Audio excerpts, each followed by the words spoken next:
France, 1794. Mass crowds gather in Paris, around the infamous symbol of the French Revolution, the guillotine, to see the latest grisly decapitation of an enemy of the state. But unlike the hundreds of aristocrats and political enemies who have been purged over the preceding years, the latest victim of France's reign of terror is one of the architects of the downfall of King Louis XVI and the Bourbon monarchy. None other than Maximilien Robespierre, the latest victim of Madame la Guillotine. The man known to history as Maximilien Robespierre was born in the town of Arras, France, in the province of Artois, on the 6th of May, 1758. His father, François-Maximilien Barthélemy de Robespierre, was a lawyer on the Council of Artois in Arras, the highest court in the province, coming from a long line of lawyers, his family having worked in law since the early 17th century.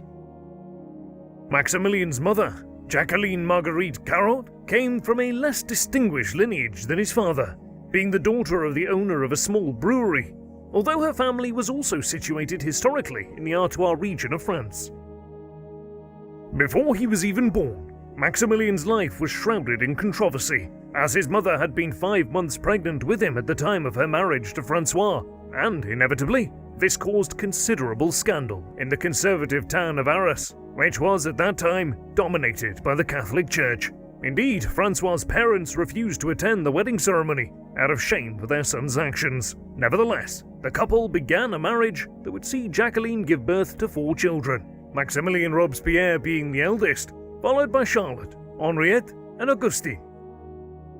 However, on the 16th of July 1764, tragedy struck at the heart of the young family when Jacqueline Robespierre died, just 9 days after delivering her 5th child, who died during the birth, which doubtless was a terrible blow to the Robespierre family, and Maximilien's grieving father soon began abandoning his family for long periods of time, and so, soon after their mother's death, the Robespierre siblings were separated, with Maximilien and his brother Augusta, aged just 6 and 1 respectively, being sent to live with their maternal grandparents at the Carros brewery.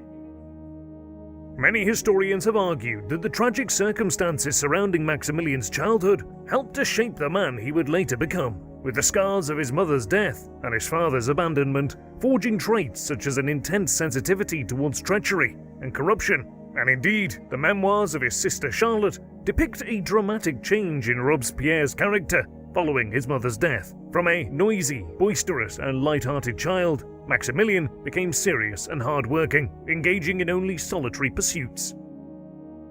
By the age of 8, Maximilien had already learned to read and write, and after spending 3 years at the local college in Arras, Robespierre gained a scholarship to the illustrious Collège Louis de Grand in Paris in 1769, and it was here that Maximilien would receive the rest of his education, from the age of 11 to the age of 23.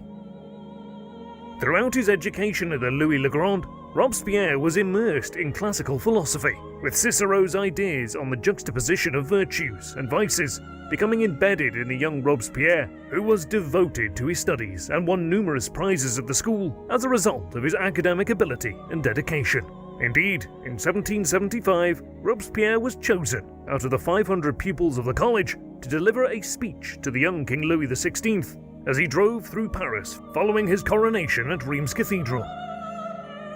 Robespierre graduated from the Louis le Grand in 1781 as a lawyer, and upon leaving the college, Robespierre received a reward of 600 livres for his academic dedication and excellence, a unique honor worth in excess of a year's living allowance. This was a reflection of Maximilien's outstanding abilities as a student, and the sincere belief of the school that Robespierre was a credit to the institution that had formed him.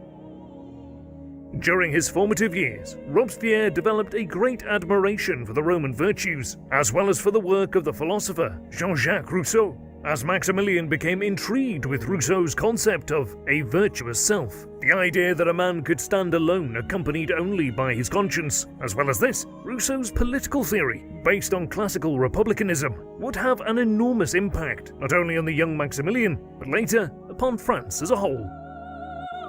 Rousseau was an Enlightenment thinker and author, and his book, The Social Contract, published in 1762, was a text which struck at the heart of contemporary French political structure, where the monarch held absolute power through divine right, the king's power coming directly from the authority of God, whereas Rousseau argued for a system of power whereby the government would attain its legitimacy from the consent of those whom they governed. This central power would then rule according to the general will of society, with citizens owing obedience to this government, which represented their interests. However, such a system could be open to manipulation by an authority, who could define what society's will really was and claim legitimacy by representing it, and so Rousseau's insistence of complete obedience to this representative power, in theory, could allow this authority to enforce its will through violence. And although in his youth, Robespierre's interest in Rousseau resembled more of a personal affinity than a strong intellectual connection, as his political career advanced, Robespierre would become more firmly under the spell of Rousseau's political thought, and this would have immense political and social consequences for France. Robespierre returned to Arras in 1781 and found success as a lawyer, gaining admission to the bar on the 15th of May 1781 and being appointed as a judge in the criminal court in March 1782. But he soon resigned his position due to the early opposition he felt towards the death penalty. As well as this, Maximilien also voiced opposition in his early career towards celibacy of the clergy and also opposed slavery.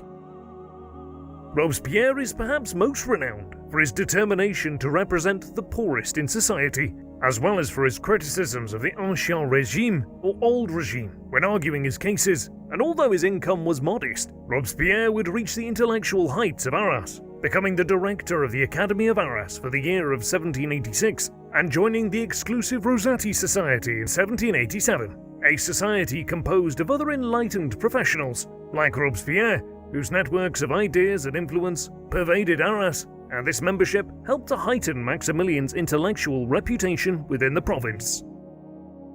Although he had gained a good reputation within Arras by 1787, there was nothing to suggest that Maximilien would become anything more than a prominent barrister within Artois' legal establishment. But political change had been brewing in France throughout the 1780s, and in the years following 1787, the simmering tensions that had been growing within France would erupt, utterly transforming the political and social structures of the nation, ending the old regime, and also transforming the life of Maximilien Robespierre.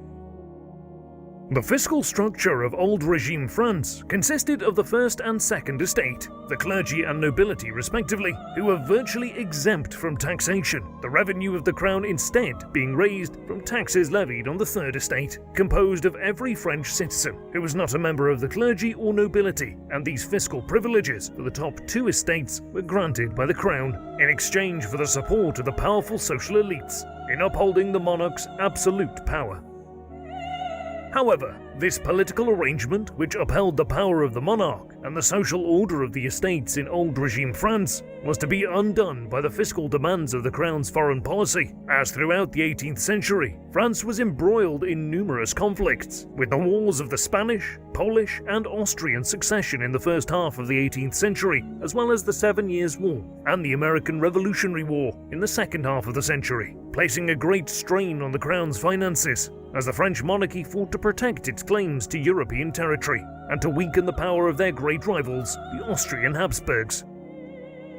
Facing this fiscal emergency, King Louis XVI attempted to force fiscal and administrative reforms through the Parlement, with the aim of increasing taxes upon all levels of French society, including the first two estates which had historically been exempt from taxation, and as the Parlement, which were composed overwhelmingly of the noble class, were the supreme courts of law in France, they had the power to impede royal edicts by refusing to register them. This caused protracted battles between the monarchy and the Parlement, who claimed to be defending French liberties against the absolute power of the monarch, but in reality, they were acting in their own interests.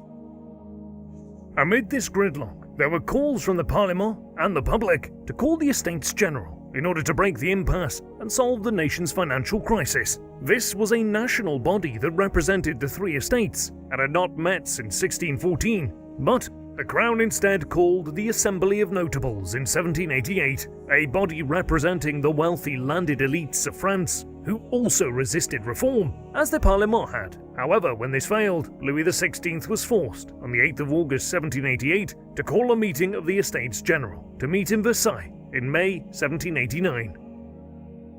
As a consequence of this political upheaval, Maximilien Robespierre would have the opportunity, in his own words, to quote, articulate the grievances smouldering within him about a political and social system he believed to be fundamentally unjust, and in January 1789, Robespierre began his campaign to gain election to the Estates General.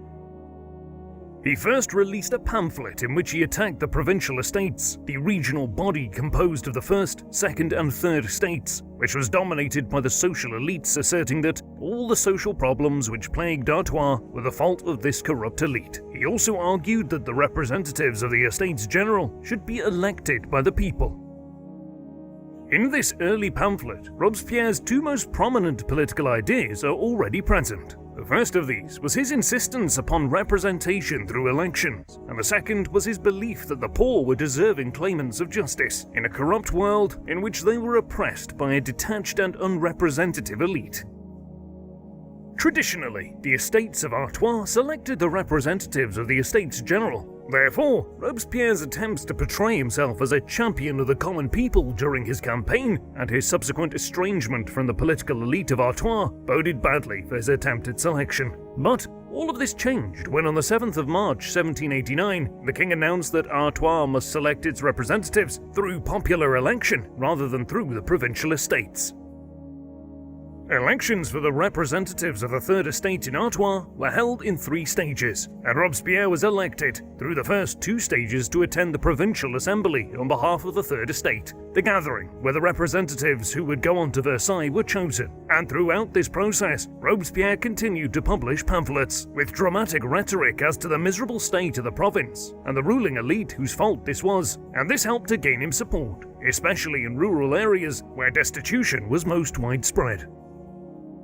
On the 20th of April 1789, more than 1,000 representatives of the 3 estates gathered in Arras, and between the 24th and the 28th of April, 8 Third Estate deputies were elected, with Maximilien being one of them, and so the Estates General of France would convene for the first time in 175 years on the 5th of May, meaning Robespierre would have only a week to prepare for his departure to Versailles, where, in this moment of crisis and upheaval, Robespierre would step out of his provincial backwater and onto the national political stage.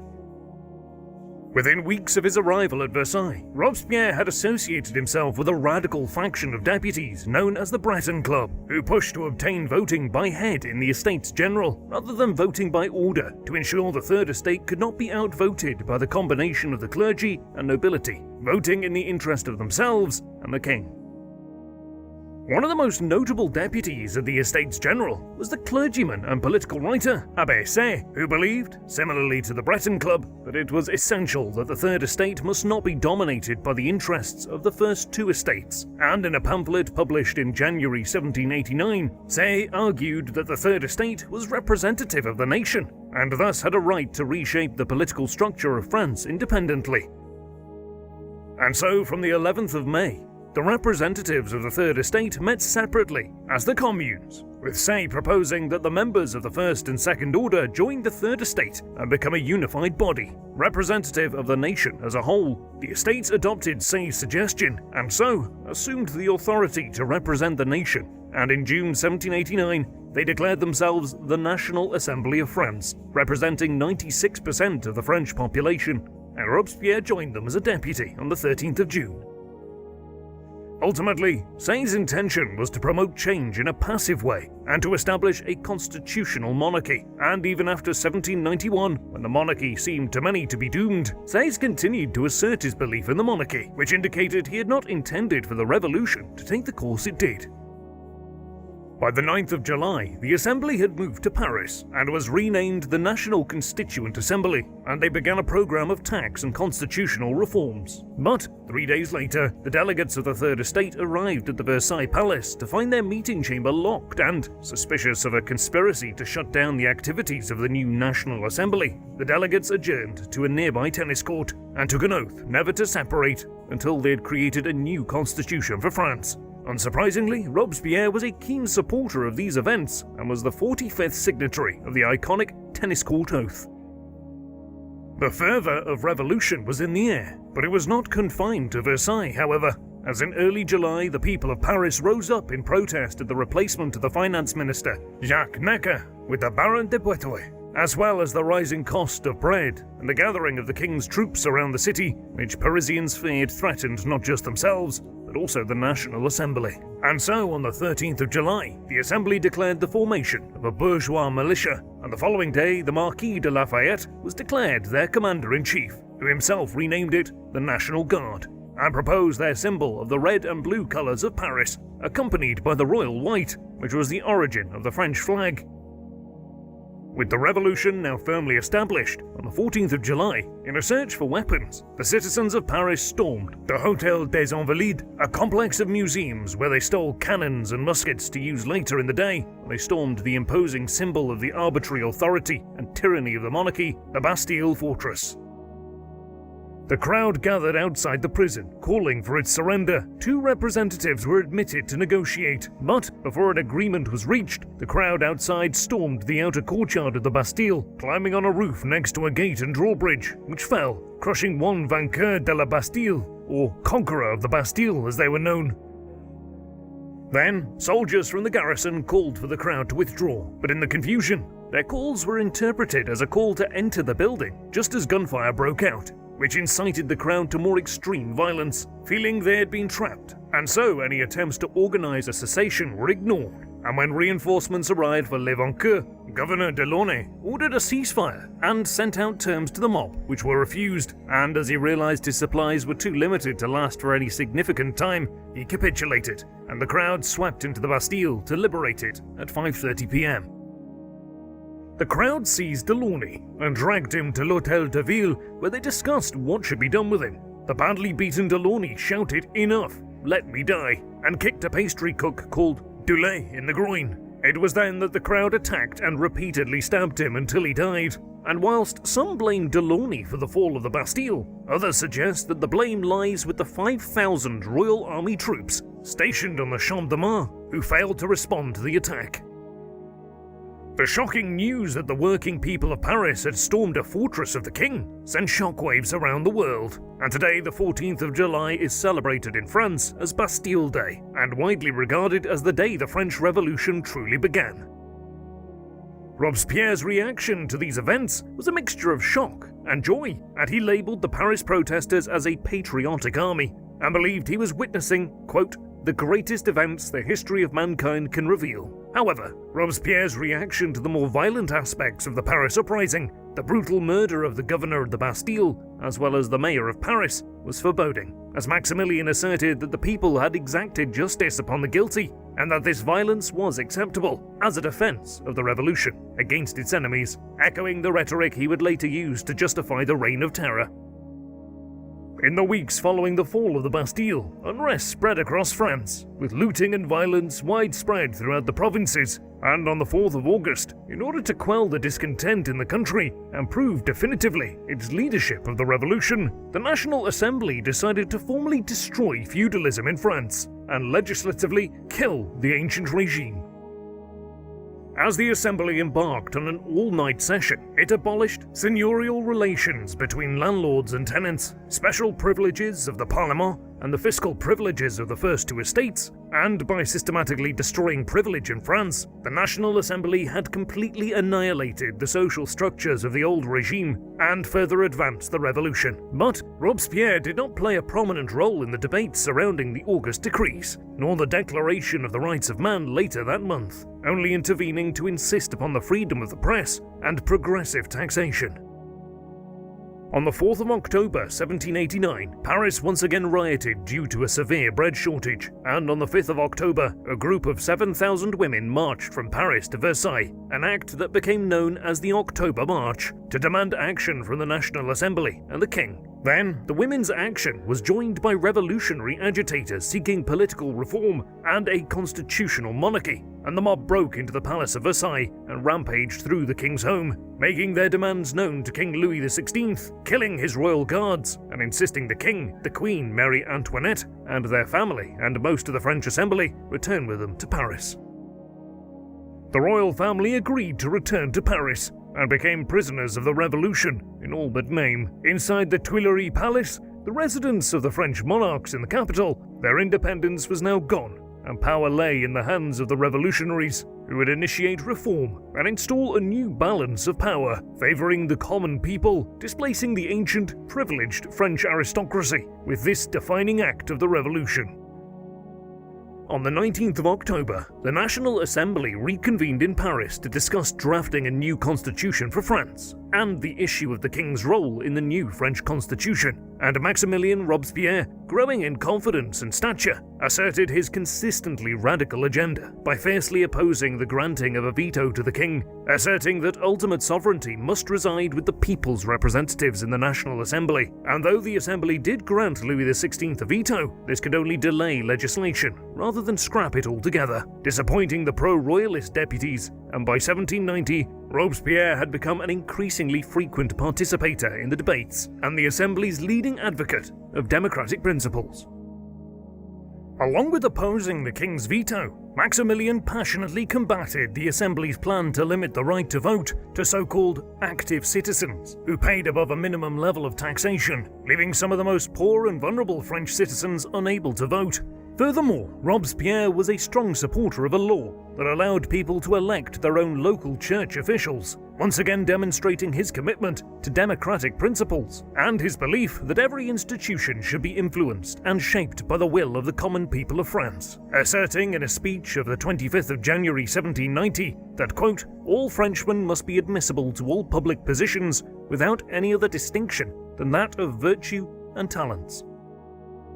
Robespierre's reputation was growing, and on the 31st of March 1790, he was elected as president of the Jacobin Club, a radical political group founded in 1789 as an offshoot of the informal Breton Club, whose members were intellectual radicals and self-appointed guardians of the revolution, who met to define the revolution's objectives and analyze the proceedings of the National Assembly. As 1790 progressed, Robespierre's profile grew until he became a national political figure, as demonstrated by his frequent appearances in the French press and the immense number of letters he was receiving from across the country. He also attracted the attention of excluded sectors such as French Protestants, Jews, servants, and actors who felt he spoke for them, and then, in June 1790, he was elected Secretary of the National Assembly. Throughout 1790, Robespierre's support among the radical Parisian masses was considerable, as shown in May 1790 when Maximilien and his friend and political ally Jérôme Pétion were cheered and applauded by an immense Parisian crowd outside the Tuileries Palace following their successful passage of a law blunting the king's foreign policy powers. Then, Robespierre used his ever-increasing influence to spread fear of a plot to destroy the revolution, giving numerous speeches throughout 1790 urging the populace to fear the hidden enemies of the revolution, who were working to restore aristocratic and monarchic power, and though dismissed in much of the press as overcome with paranoia, Robespierre's message resonated widely amongst the people of France. Indeed, this paranoia over the enemies of the revolution was a political obsession that would only intensify within Robespierre.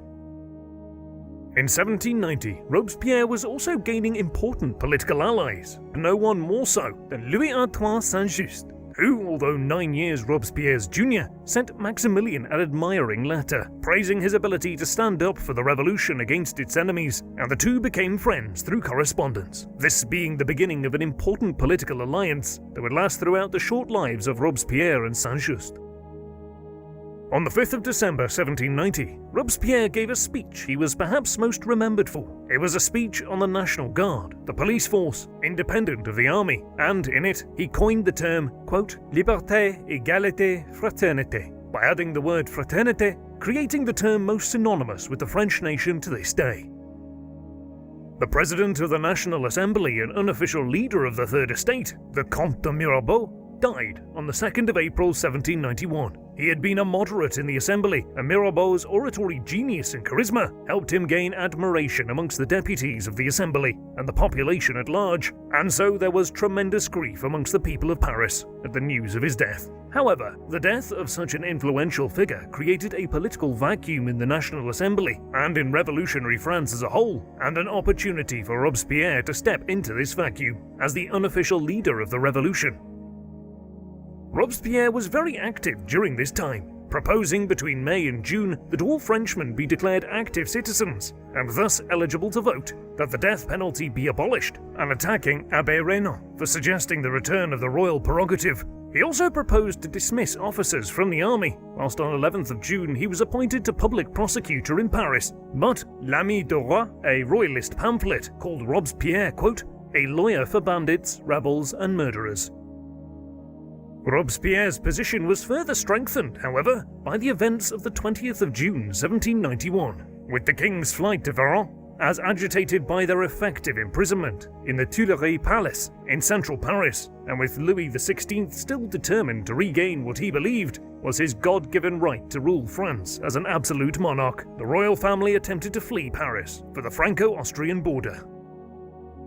Despite making it to within 20 miles of their destination, the king was recognized in the town of Véran, and under orders from the National Assembly, was returned to Paris in disgrace, and the Assembly decreed that the king be suspended from all duties until further notice, and from this point the idea of an abolition of the monarchy and the formation of a republic became a distinct possibility. Robespierre reacted to these events in a speech to the Jacobin Club when he accused all the members of the Assembly who defended the king of being counter-revolutionary traitors on the evening of the 21st of June, denouncing not just the king, but the Assembly which had, earlier that day, defended the actions of the king by claiming that Louis was kidnapped against his will. But when between the 13th and the 15th of July the issues of the restoration of the king and his constitutional rights were debated, Robespierre declared himself neither monarchist nor republican. However, his accusations created a schism within the Jacobins, with 264 members in favour of a constitutional monarchy, leaving to form a moderate political club called the Feuillants, allowing Robespierre to expand his influence over the Jacobins. As with the departure of the moderate deputies, the club became far more radical and aligned with Robespierre's political views. Then, when the Assembly agreed that King Louis XVI should retain his throne if he agreed to the constitution, uproar broke out. The Jacobins led the protest against this proposal on the 17th of July 1791 at the Champ de Mars, where a crowd had gathered to sign a petition drawn up by Jacques-Pierre Brissot, calling for the dethronement of the king. The gathered mob became violent, and then, under the orders of the Marquis de Lafayette, the National Guard attempted to disperse the crowd by firing warning shots. And when these were ignored, the Guard started firing on them, leading to the Champ de Mars massacre, in which between 12 and 50 demonstrators lost their lives. Among those calling for the king's dethronement were Jean-Paul Marat, an inflammatory journalist who, through his periodical, whipped up radical revolutionary sentiment among Parisians and attacked moderate politicians, and yet another involved in calling for Louis's dethronement was Georges Danton, one of the greatest orators of the revolutionary period and president of the Cordelier Club, a populist revolutionary movement named after the Parisian district where it originated, and both of these men would come to be key political allies of Robespierre, sharing his belief in the purity of the revolutionary masses and his fears of anti-revolutionary conspiracies. After the massacre at the Champ de Mars, the authorities ordered numerous arrests, and Robespierre felt unable to return to his lodgings, and so on the suggestion of Laurent Lecroix, he stayed with Maurice Dupleix, a cabinet maker, and after a few days Robespierre decided he would live there permanently, as it was convenient for both the Assembly as well as the meeting place of the Jacobin Club. He may even have become engaged to Dupleix's eldest daughter, Eleanor, at this time. Despite the growing anger towards the royals, the new French constitution was formally accepted on the 3rd of September 1791, and due to a provision proposed by Robespierre, none of the deputies of the Assembly could stand for election into the new Legislative Assembly. Thus, Maximilien was to return to his hometown of Arras.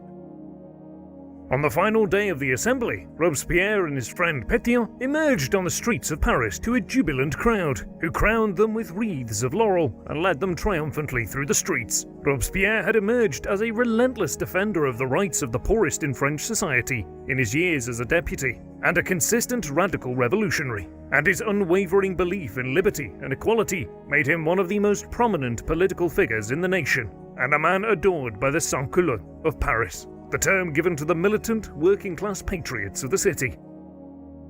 On the 16th of October, Robespierre arrived back in Arras and was given a triumphant reception on the 28th of November at the Jacobin Club, and was given the name the Incorruptible in 1790, which reflected his aversion to bribery and his unwavering commitment to revolutionary principles, which he placed above personal political interests. Indeed, Robespierre developed a purity that marked him out as the primary defender of the revolution.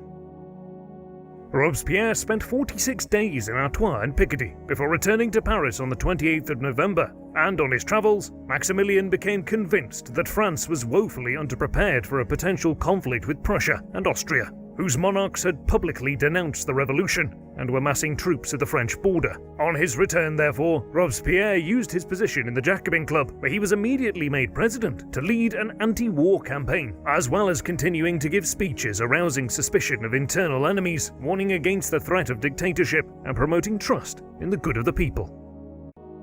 King Louis XVI had pinned all his hopes at this time on foreign intervention, hoping that a defeat for France would restore his position as king, and, prompted by the Queen Marie Antoinette, Louis ignored his councillors' advice to implement the Constitution of 1791 and instead began a covert counter-revolution. Meanwhile, Brisson was lauding the possibility of a war, stating in December 1791 that it would boost the nation's economy, and he urged France to declare war against Austria. But Robespierre opposed him, stating neither victory and dictatorship or loss and restoration of the monarchy would be beneficial to France. Despite Robespierre's campaign, the tide of public opinion both in France and the Jacobin Club was turning in favour of a war with Austria and Prussia, to both unite the French people against a common enemy and to defeat what they perceived as an imminent attempt to return Louis XVI to the throne. And so on the 20th of April 1792, France declared war on the Habsburg King Francis II, with Prussia joining on Austria's side in June. The start of the war went badly for the French, losing entire regiments to the enemy in the opening weeks, as soldiers abandoned their generals and discipline evaporated, and fear of the approaching foreign armies caused political division and factionalism to heighten in Paris, whilst Robespierre, increasingly isolated from former allies, founded his own political journal in May 1792 and used it to attack his rivals.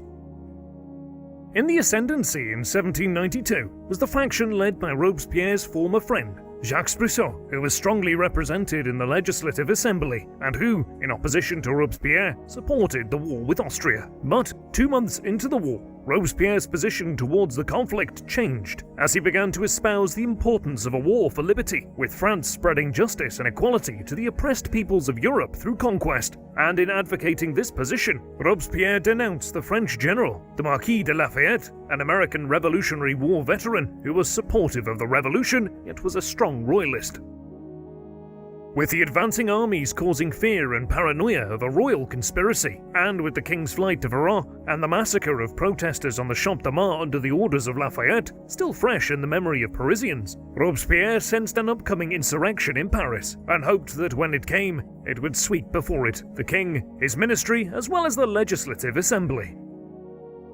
Despite his hopes, Robespierre was both afraid and fearful for such an insurrection, and it was therefore Georges Danton, the prominent Parisian politician, who gave the signal to revolt. And on the night of the 9th of August 1792, the 48 sections of Paris formed the insurrectionary Commune and overthrew the municipal government of Paris, storming l'Hôtel de Ville, where it was based. Led by Danton, the insurrectionary Commune then formed an armed mob and stormed the Tuileries Palace, which was heavily guarded on the 10th of August, whilst the royal family hid in the Legislative Assembly. Despite heavy losses, With over 1,000 killed or wounded, the mob, with support from the National Guard, drove out the royal bodyguards from the Tuileries Palace, and the monarch was overthrown. And later that evening, Robespierre rose at the Jacobin Club to proclaim a new beginning for the revolution, like the 1789 fall of the Bastille, but wiser, better and purer. And Maximilien proclaimed to his audience that the spirit of 1789 had been recaptured with the fall of the Tuileries, and that with the downfall of the monarchy at the hands of the people, the revolution had recovered its true course.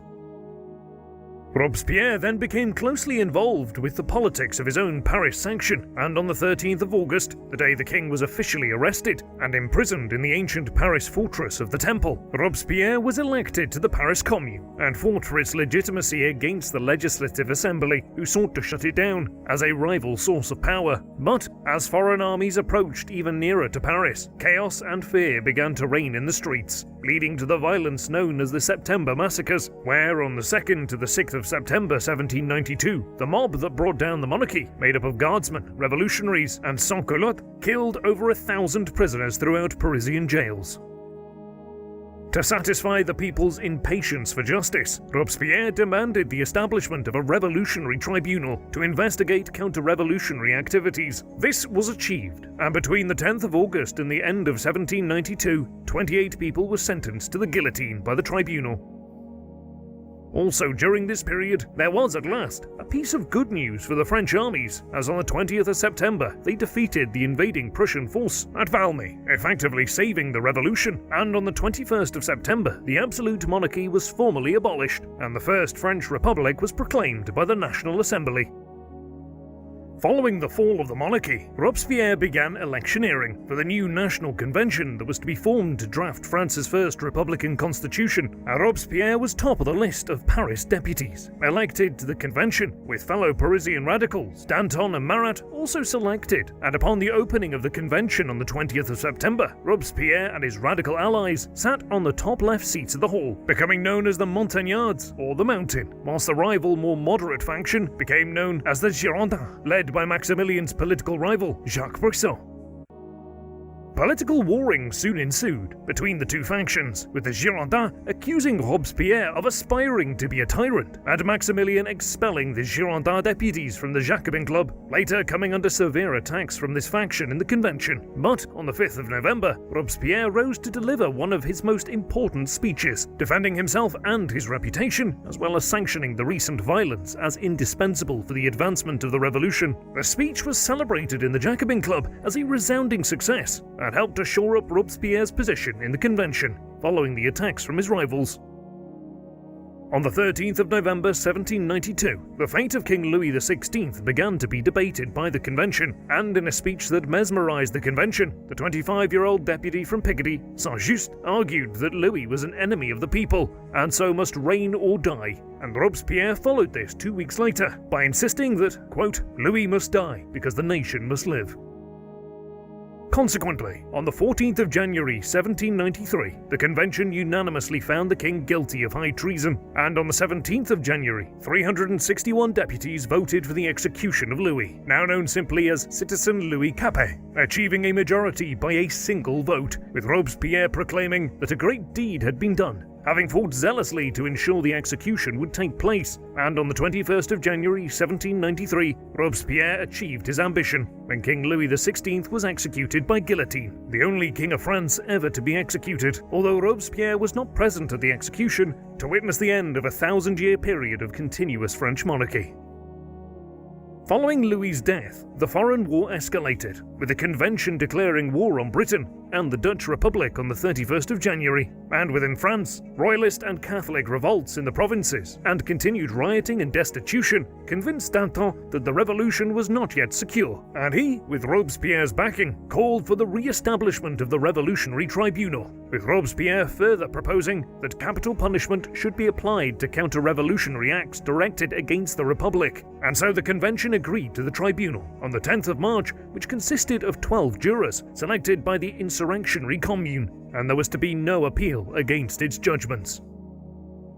However, the sending of Marat to the Revolutionary Tribunal upon Girondin orders, where he was acquitted by his Jacobin colleagues on the 13th of April, angered the Parisian sans-culottes, and on the 11th of May, the Paris sections demanded that the convention expel the Girondin deputies, and as the Girondin support resided primarily in the provinces, whilst Robespierre's montagnards were massively popular within Paris, this gave Robespierre a decided advantage over his rivals, as he could use the force of the Parisian sans-culottes to intimidate and destroy his opponents.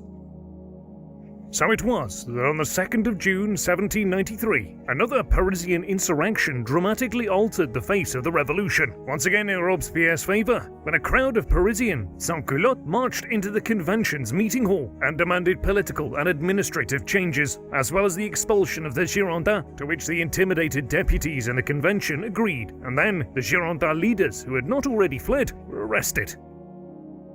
In the aftermath of the fall of the Girondins, the Jacobin deputies drafted a new constitution by the 10th of June, with universal male suffrage and state education for all. But it soon had to be suspended, as by mid-June, 60 of France's 83 departments were in open revolt against the Parisian leadership of the revolution, who were embattled and threatened at home and abroad, and Robespierre, along with Saint-Just, Danton, and Marat, had long believed that the only way to save the revolution was through terror, and within months they would put this belief into practice.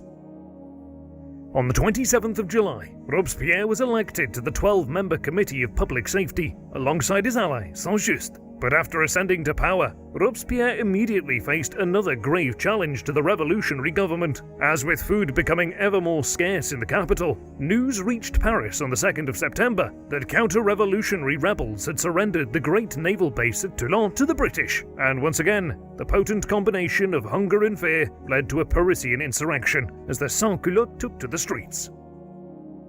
It was at this point on the 5th of September, when the convention was again confronted by an angry mob, that terror was declared the order of the day, and in order to protect the revolutionary government, the Revolutionary Tribunal was then expanded, with all jurors to be appointed by the Committee of Public Safety, and on the 9th of September, paramilitary forces were established to take grain from farmers for government use.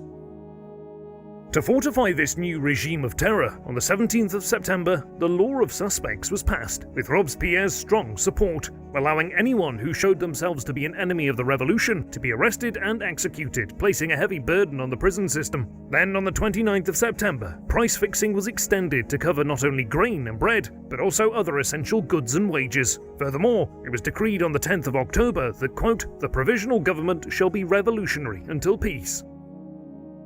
The revolutionary period, known to history as the Terror, had begun, and for 9 months, approximately 16,000 people were condemned to death, with thousands more killed in the repression of revolts in Lyon and the Vendée. And with Robespierre's influence on the Committee of Public Safety, this policy of repression in the provinces had effectively ended the provincial revolt by the end of autumn 1793.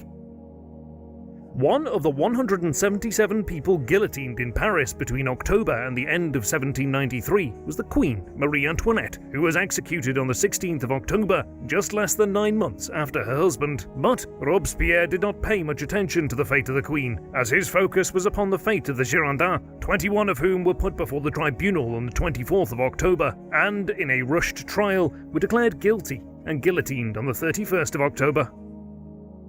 With the execution of the Girondins, Robespierre had not just eliminated a rival ideology, supporting a federal political structure in France to weaken the influence of Paris, but in their leader, Brisson, he had eliminated a bitter political rival, with whom mutual hatred had been shared since their clashes over the war. The work of the National Convention continued, and on the 4th of February 1794, it decreed the abolition of slavery in France and its colonies, and the following day, Robespierre's vision for the country, once in government, was laid out in a significant speech given to the National Convention, in which he argued for the development of a society of virtuous individuals, uncorrupted and patriotic, where frivolous activities were shunned in favor of honorable pursuits. And to achieve this, he insisted that terror was essential, as, quote, "without terror, virtue has no power." On the 26th of February and the 3rd of March, Saint-Just had proposed the Ventos Decrees, which sanctioned the confiscation of the property of exiles, as well as those who opposed the revolution. However, Robespierre could still not escape from factional warfare, as divisions had emerged within the Jacobin Club, and the extreme revolutionary Jacques-René Hébert, who was prominent within the Paris Commune and drew support from the most radical revolutionaries in Paris, clashed bitterly with Robespierre over religion, as Maximilien denounced his militant atheism. In contrast, on the other side of the spectrum were the moderates, calling for an end to the Bloody Terror, led, surprisingly, by Georges Danton, who, despite being one of the Terror's original architects, had since retracted his support. Hébert and his radical Jacobin faction declared an insurrection to overthrow Robespierre on the 4th of March 1794 and attempted to rally the people of Paris to their cause. But Robespierre remained popular among the sans-culottes, and when the revolution failed to materialize, Maximilien saw his opportunity to strike against this faction and took it, denouncing Hébert, who was arrested and accused of complicity with foreign powers, and along with 18 of his allies was guillotined on the 24th of March. With the Parisian extremists' fall, Robespierre was able to greatly enhance his power, remodeling the Paris Commune and the National Guard by filling it with allies, cementing his control over the incredibly influential city, whose mobs had so often determined the fate of the revolution. And with one rival faction of the Jacobin Club eliminated, it was Georges Danton and his moderate faction who were now vulnerable to Robespierre's montagnards. Following Hébert's demise, Danton made a speech announcing the end of the Terror, which Robespierre interpreted as an attempt to seize the leadership in a post-terror government, and so to put a stop to this threat, Danton was arrested on charges of conspiracy, theft, and corruption. The trial of Danton and his allies began on the 2nd of April and was cut short when Saint-Just passed a law in the convention banning certain prisoners from pleading their cases before the tribunal, despite the vocal protests of Danton. And so, on the 5th of April, Georges Danton and his allies were guillotined, and, as with the death of King Louis XVI, Robespierre was not present to watch the execution of his former revolutionary ally. Consumed with the issue of punishment, Robespierre supported Saint-Just's recommendations to the convention 10 days after Danton's death of tightening police laws, and so all foreigners or ex-nobles were expelled from the capital, and all political trials were to be held in Paris. Then, on the 7th of May, Robespierre turned his attention to the matter of religion. As rather unusually for a radical revolutionary, he was a staunch opponent of atheism. In a speech, Robespierre insisted on the existence of a god and an afterlife, arguing that a public religion was essential for the good of the revolution and for the development of a virtuous society. Indeed, Robespierre proposed a new public religion, approved by the convention that same day, the worship of the Supreme Being, and by creating a religion for France, Robespierre was attempting to impose his own values, the values he believed made up a virtuous society, such as the honor of poverty and a traditional family life, onto the nation with a belief in God at its heart. On the 8th of June, the first festival of the Supreme Being was held in Paris, and Robespierre's recent election as president of the convention meant that he would officiate at the inaugural ceremony, where 500,000 Parisians gathered to witness Robespierre set fire to a statue of atheism. And as the celebrations continued on the Champ de Mars, it appeared to Robespierre that the excitement and optimism of the early revolutionary years had been revived. Even as the festivals were held, the terror was becoming ever more extreme, and the day following the ceremony, Robespierre drew up laws to invent a new category of criminals, known as enemies of the people. This included anyone who spoke ill of patriotism or discredited the National Convention, among other vague offenses, and the punishment for being found an enemy of the people was death. In addition, the new laws deprived the accused of any form of defense, leaving the French people at the mercy of the Committee of Public Safety. From the 10th of June 1794 to Robespierre's fall on the 27th of July 1794, the terror reached its height, with 1,376 people guillotined in Paris due to the law proposed by Georges Couthon, which simplified the judicial process and so speeded up the work of the Revolutionary Tribunal, resulting in this period of the Revolution becoming known as the Great Terror.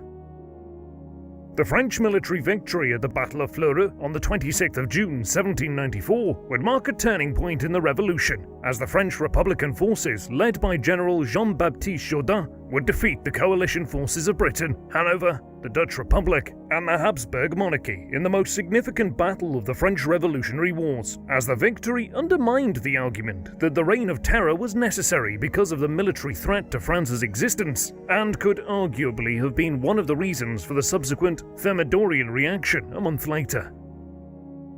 During the month of July, however, a series of actions by Robespierre angered his enemies. These included his outburst on the 1st of July that there was a conspiracy against him, leading to the exclusion of various members of the Jacobin Club, and his insistence that the Committee of General Security should remain subordinate to the Committee of Public Safety. Later in the month of July, Robespierre withdrew from the Committee of Public Safety, which was riven with factional divisions, and he focused most of his work as the head of the Police Bureau, where Maximilien reviewed the reports flooding in from across France of anti-revolutionary behavior and made decisions as to the severity of the crime and the nature of the punishment required. Then, on the 26th of July, the Incorruptible delivered what would be his final speech to the convention, and for 2 hours, Robespierre defended himself and his reputation in a rambling, disjointed speech against the hail of accusations he had received in the past months and years. In the speech, he asserted that his enemies blamed all of the failings of the revolution on him, both its excesses and its shortcomings, and he defended himself against accusations of both tyranny and dictatorship. The Incorruptible stated that, just like the revolution itself, he had remained virtuous and pure, and had risen above the various factions that had attempted to destroy him and lay claim to the revolution. Robespierre also asserted that the time had almost come to move against the latest set of conspirators, but he refused to mention them by name, merely alluding to the traitors in his speech. This caused a wave of fear and anxiety throughout the convention, as every deputy became terrified that they were the enemies of Robespierre, and this dread saw the convention and the Committee of Public Safety form a hostile response to Robespierre's speech. Then, in contrast, the ever-faithful Jacobin Club rallied to Robespierre, driving 2 hostile members of the Committee of Public Safety from the club, and Robespierre's greatest political ally, Saint-Just, remained loyal to Maximilien, despite favouring a policy of compromise with the committee.